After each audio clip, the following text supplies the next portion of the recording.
क्या हम अपने मुलाजिमीन को इंसाफ के साथ तनख्वाह देते हैं?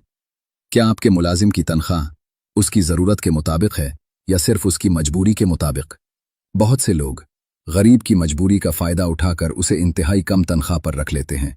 ये कम तनख्वाह उसके घर के खर्च, बच्चों की ज़रूरियात और महंगाई के दौर में नाकाफ़ी साबित होती है। इसकी वजह से या तो वो इधर उधर मांगता है या सूद पर कर्ज उठाता है। कभी शैतान उसके दिल में खयानत के मुजरिमाना ख्यालात डालता है। अगर वो ये सारे काम ना भी करे तो शदीद ज़हनी दबाव का शिकार हो जाता है। अल्लाह न करे हम किसी के ज़हनी दबाव की वजह बने।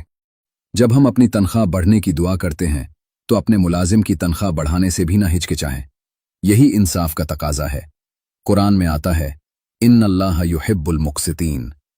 बेशक अल्लाह इंसाफ करने वालों से मोहब्बत करता है। जब आप इंसाफ करते हैं, सिर्फ मुलाजिम ही खुश नहीं होता, बल्कि अल्लाह की रज़ा भी हासिल होती है।